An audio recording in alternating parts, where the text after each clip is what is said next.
سب سے پہلے یہ بتائیں کہ پاکستان پیپلز پارٹی اور پاکستانی ریاستی اداروں کے درمیان ہم آہنگی کا فقدان ہے، ٹھیک ہے، یہ تاثر درست ہے یا غلط ہے؟ اعوذ باللہ من الشیطان الرجیم، بسم اللہ الرحمن الرحیم۔ سب سے پہلے تو میں اسلام ٹائمز کا بہت مشکور اور ممنون ہوں جو آپ آئے اور بات چیت کا سلسلہ شروع کیا۔ آپ نے بڑا بہترین سوال کیا جو پاکستانی ریاست کے مختلف ادارے رہے ہیں، اور پاکستانی ریاست کے ان اداروں کی ایک پوری تاریخ رہی ہے ماضی میں۔ اگر ان تاریخ کے اوراق میں آپ جائیں اور پاکستان پیپلز پارٹی کا جنم جب سے 1967 سے ہوا اور پاکستان جس مشکل دور سے جو ریاست گزری ہے، تو پاکستان پیپلز پارٹی کا جو ان مشکل ادوار میں جو کردار رہا ہے، چاہے وہ مشکل ادوار آپ کے سامنے ہیں جو اس ملک میں 1973 تک اس ملک کا آئین ہی نہیں رہا، جو ہماری بہت بڑی بدقسمتی رہی۔ اس آئین کو بنانے میں پاکستان پیپلز پارٹی کا کردار تاریخ کے سنہرے حروف کا حصہ ہے۔ پھر جو بدقسمتی سے سقوط ڈھاکہ کا جو واقعہ ہوا، پھر اس کے بعد جس طریقے سے ہمارے شہید ذوالفقار علی بھٹو صاحب نے تمام اداروں کو ساتھ لے کے، کیونکہ اس وقت تمام قوم ایک شکست خوردہ قوم کی صورت میں تھی، ہماری فوج ڈی مورلائز تھی، ہمارے ادارے جتنے بھی تھے وہ ایک مطلب بے حد ایک ڈپریشن کا شکار تھے۔ اس میں شہید ذوالفقار علی بھٹو جو تھے، انہوں نے جس طریقے سے ایک قائدانہ صلاحیتوں کا مظاہرہ کیا، وہ بھی تاریخ کے ایک سنہرے حروف میں لکھا جائے گا۔ لیکن بدقسمتی سے آپ دیکھیں 1977 میں جب ضیاء الحق نے ایک جمہوری حکومت کا تختہ الٹا، اور پھر 1979 میں جس طریقے سے ایک عدالتی قتل ہوا، وہ بھی آج تاریخ کا ایک حصہ ہے۔ اور مجھے آج بھی یاد ہے، اگر ایک فرانسیسی جو اینالسٹ تھا، جب وہ وہاں پہ بھٹو صاحب کے ٹرائل شروع تھے، تو ان کا آج بھی ایک تاریخی جو جملہ ہے وہ آج بھی تاریخ کا حصہ ہے۔ جب ان کا فیصلہ آیا بھٹو صاحب کا، تو ان سے پوچھا گیا جو بھئی آپ اس فیصلے پہ، اس فرانسیسی سے پوچھا گیا آپ اس فیصلے پہ کیا کہتے ہیں، تو انہوں نے کہا تھا تاریخ ان منصفوں سے انصاف کرے گی۔ اور آج آپ دیکھ لیں تاریخ نے ان منصفوں کو کس طرح اشکارا کیا، اور کس طرح ان کے مطلب جو پردوں میں چھپے ہوئے تھے ان کو سامنے لایا۔ یہ کہتا ہوں پاکستان پیپلز پارٹی نے، چاہے اس ملک پہ آئین کا مسئلہ آیا، چاہے اس ملک میں قادیانیوں کا مسئلہ آیا، چاہے اس ملک میں ایٹامک بام کا مسئلہ آیا، چاہے اس ملک میں دہشت گردی کا ایشو آیا، چاہے اس ملک میں کوئی بھی بحران آیا، تو پاکستان پیپلز پارٹی نے قائدانہ صلاحیتوں کے ذریعے ہمیشہ پاکستان کی ریاست کو بنانے میں، اکٹھا ہونے میں، جس کی حالیہ مثال میں آپ کو 2007 میں جب محترمہ کو شہید کیا گیا اور آصف علی زرداری صاحب نے پاکستان کھپے کا نعرہ لگایا، حالانکہ اس وقت جب کسی وفاق کے ایک اکائی کو آپ اس کے 2 وزیر اعظم کے شہادت کا تحفہ دیں گے تو وہ اکائی کبھی بھی آپ کو تسلیم نہیں کرے گا۔ اور آپ کو بھی پتہ ہے 2008 میں اس وقت ساری دنیا کہہ رہی تھی جو مارگالہ کی پہاڑیوں پہ طالبان پہنچ چکے ہیں، اور 2008 سے لے کر 2013 تک کا جو پاکستان پیپلز پارٹی کا دور تھا، اس میں نہ صرف ہم نے دہشت گردی کو شکست دی، ہم نے 18ویں ترمیم کے ذریعے ان صوبوں کو جو کہ بغاوت کے قریب پہنچے ہوئے تھے، وہ صوبے جو کہ محرومی کا شکار تھے، ہم نے 18ویں ترمیم کے ذریعے ان کی حقوق کی حفاظت کی، جس کی ضمانت ہمارا آئین پاکستان دیتا تھا۔ تو کہنے کا مقصد ہے پاکستان پیپلز پارٹی نے ہمیشہ مشکل ٹائم میں، حالانکہ ہم یہ سمجھتے ہیں بحیثیت ایک ادنا ورکر پاکستان پیپلز پارٹی کے، پاکستان پیپلز پارٹی کے ساتھ پاکستان کے اداروں سے بہت غلطیاں ہوئیں، جو کہ ایک تاریخ کا حصہ ہے، اس کے اوپر مکالمہ کیا جا سکتا ہے، اس کے اوپر بات چیت۔ موجودہ پارٹی واقعی بھٹو کے ویژن کو لے کے چل رہی ہے؟ دیکھیں، جو ہمارے جماعت کی بنیاد تھی، جو ہمارے جماعت کی مطلب سلوگنز تھے، وہ اگر آج بھی آپ اٹھا لیں، ہم جن باتوں کی بنیاد پہ بھٹو صاحب نے اس پارٹی کی بنیاد رکھی تھی، اس کا مفہوم یہی تھا، ہم پاکستان کو ایک فلاحی ریاست بنانا چاہتے تھے، اور اس فلاحی ریاست کے نیچے اسلام ہمارا مذہب ہے، طاقت کا سرچشمہ عوام ہے، سوشلزم ہماری معیشت ہے، اور اس میں ایک اور ترمیم پھر بلاول بھٹو زرداری صاحب نے کی، جو شہادت ہماری منزل ہے۔ تک ہمارا یوسف رضا گیلانی صاحب ہمیشہ یہ کہتے تھے جو ہماری دور میں کوئی بھی سیاسی قیدی موجود نہیں ہے، اور آپ نے دیکھا ہم نے کس طریقے سے پولیٹیکل کنسنسس ڈیولپ کیا تمام ان سیاسی جماعتوں کے ساتھ جن کے ساتھ ہمارا نظریاتی اختلاف بھی تھا، لیکن ہم نے کہا آئیں بیٹھے ان مشترکہ مفادات کی بات کریں جن کے اوپر ہمارا کنسنسس بلڈ ہو سکتا تھا۔ اور آپ جی وجہ کیا ہے کہ حکومت میں ہوں یا حکومت سے باہر کرپشن اور دیگر الزامات کی زد میں ہے مسلسل آپ کی پارٹی کی عادت بھی اور اس کے دیگر؟ یہ عمران بھائی آپ نے بڑا دلچسپ سوال کیا، اور یہ بات اب تو الحمدللہ ہم اس بات پہ فخر محسوس کرتے ہیں جو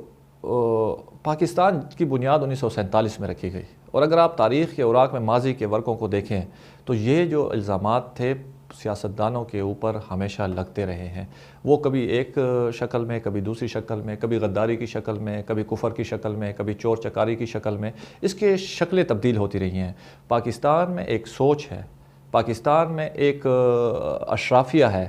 جو کہ پاکستان میں نہیں چاہتی جو یہاں پہ سیاسی استحکام مضبوط ہو، اور یہ 1947 سے اس سوچ کی اور پاکستان پیپلز پارٹی کی آپ کہہ دیں ایک لڑائی ہے، یا سیاسی جماعتوں کی ایک یا سیاسی لوگوں کی ایک لڑائی چل رہی ہے۔ اس وقت سے اگر یہ لڑائی نہ ہوتی تو ہم 73 میں آئین نہ بناتے۔ ہمارے ساتھ آپ دیکھ لیں ہندوستان کو، جب 73 میں ہم آئین بنا رہے تھے انہوں نے آئین بھی بنا لیا تھا، انہوں نے 5-6 الیکشن بھی کر لیے تھے، جبکہ ہم نے 71 میں پہلا ایڈلٹ فرنچائز پہ الیکشن کیا۔ تو کہنے کا مقصد یہ ہے جن لوگوں نے تحریک پاکستان میں حصے لیے، چاہے وہ شیخ سہروردی کا نام آپ لیں، چاہے خواجہ نظام الدین کا نام لیں، چاہے شیخ مجیب الرحمن کا نام لیں، چاہے فاطمہ جناح کا نام لیں، یہ ایک پورا سلسلہ ہے جن کے اوپر آپ لوگوں نے غداری کے فتوے لگائے، غداری کے دعوے کیے، جن کے اوپر آپ نے کفر کے فتوے لگائے گئے۔ مطلب یہاں پہ ایک آمرانہ ذہن نے ہمیشہ سیاسی لوگوں کو نشانہ بنایا۔ میں اس بات میں بھی نہیں جاتا جو بھی سیاسی لوگوں میں شاید کالی بھیڑیں نہیں ہوں گی بالکل، لیکن جب بھی آپ اداروں کو مضبوط نہیں کریں گے اور اداروں میں انصاف کے پیمانے پہ نہیں کریں گے، جب آپ اپنے سیاسی مفادات کی اینک سے سیاسی انتقامات لیں گے تو کبھی بھی قوم آپ کے ان اداروں کے اوپر اعتماد نہیں کرے گی۔ آج آپ دیکھ لیں جنرل مشرف کدھر ہے؟ آپ کے ملک کی سب سے بڑی عدالتیں نے ان کے خلاف فیصلے دیے، لیکن وہ عدالتیں فیس نہیں کرتے۔ آج ہمارے جتنے بھی ورکر ہیں، چاہے ہماری قیادت ہے، وہ کبھی بھی عدالتوں سے، حالانکہ ماضی میں عدالتیں مان چکی ہیں، جو ہمارے جو بانی مبانی تھے ان کا جو شہادت ہوئی وہ ایک عدالتی قتل تھا۔ تاریخ دانوں نے اس پہ لکھا، کالم نگاروں نے اس پہ لکھا، افسانہ نگاروں نے اس پہ لکھا، تاریخ ہے یہ ایک باقاعدہ، لیکن اس کے باوجود بھی ہم نے عدالت نے چاہے ہمارے حق میں فیصلے دیے چاہے ہمارے خلاف فیصلے دیے، ہم نے من و ان ان فیصلوں کو تسلیم کیا۔ پاکستان پیپلز پارٹی کے اوپر یہ جو کردار کشی کا، کرپشن کا جو آپ نے سوال کیا، جو دھبا لگایا گیا ہے، ہم یہ کہتے ہیں یہ پاکستان پیپلز پارٹی کو کمزور کرنے کی سازش پہلے دن سے شروع ہے، اور یہ مجھے یوں لگ رہا ہے یہ تا حیات چلتا رہے گا۔ موجودہ حکومت سلیکٹڈ ہے الیکٹڈ ہے؟ بڑا دلچسپ سوال آپ نے کیا۔ مطلب ہے پہلے دن سے ہم نے آپ کو، جب بلاول بھٹو زرداری صاحب پارلیمان میں آئے تو اس وقت بڑا پریشر تھا جماعتوں سے جو ہم اس ایوان میں نہیں بیٹھتے، کیونکہ الیکشن اتنا متنازع، اتنا کنٹروورشل ہو چکا تھا، جس کی وجہ سے تمام جماعتوں نے کہا کہ بھئی یار ہم اس پارلیمان میں بیٹھنے کے لیے تیار نہیں ہیں، لیکن ہم نے پارلیمانی سیاست کو ہمیشہ مضبوط کیا، چاہے جس طریقے سے جس شکل میں بھی الیکشن ہوئے، ہم نے پارلیمان کی سیاست کو مضبوط کرنے کی کوشش کی، اور بلاول بھٹو زرداری صاحب نے تمام جماعتوں کو ساتھ لا کے اس پارلیمان میں بٹھایا، اور ببانگ دوحل انہوں نے کہا جو یہ سلیکٹڈ حکومت ہے، لیکن اس کے باوجود بھی پاکستان ایسے دورائے پہ کھڑا ہے، ہم اس سلیکٹڈ حکومت کے ساتھ چلنا چاہتے ہیں۔ موجودہ حکومت کی خارجہ پالیسی سے کسی حد تک مطمئن ہے؟ صحیح سمت میں ہے یا غلط سمت میں؟ عمران بھائی آپ تو خارجہ پالیسی کی بات کر رہے ہیں، مجھے کوئی پالیسی آپ بتا دیں، خارجہ کو چھوڑ دیں، خارجہ تو پھر بھی کوئی مشکل تھوڑا سا مطلب ایک ایشو ہے جس کے اوپر اگر بات چیت کی جائے، مجھے کوئی ایک چیز آپ دکھا دیں جس کے اوپر انہوں نے کوئی مستقل مزاجی کا مظاہرہ کیا۔ ایک سیاسی ورکر، میں آپ کو ایمانداری سے بتاتا ہوں، جو مجھے ذاتی طور پہ اس چیز سے دکھ ہوتا ہے، کیونکہ سیاستدانوں کی ناکامی، پارلیمان کی ناکامی ہم سیاسی ورکروں کی ناکامی، آپ مجھ سے زیادہ بہتر سمجھتے ہیں، مجھ سے زیادہ آپ انفارمیشن رکھتے ہیں، آپ مجھے بتائیں وہ صوبہ جس کی آبادی 3.5 کروڑ ہے، جس میں ابھی ہمارا مرج ایریا، ہمارے ٹرائبل ڈسٹرکٹ بھی شامل ہو چکے ہیں، جو صوبہ فرنٹ لائن دہشت گردی کے خلاف لڑ رہا ہو، جو صوبہ 3 ملین ٹن گندم باہر سے منگواتا ہو، جس صوبے میں مطلب ہے ہمیں نیٹ ہائیڈل پروفٹ نہیں مل رہا، جس صوبے میں گیس کی پیداوار اس کی کھپت سے زیادہ ہے لیکن اس کے باوجود بھی ہمیں گیس نہیں مل رہی، وہ صوبہ جس میں پانی کے وافر مواقع موجود ہیں، وہ صوبہ جہاں پہ بہت ہمارے پاس یہاں پہ ہمارے جنوبی اضلاع میں زمینیں موجود ہیں لیکن ہمارا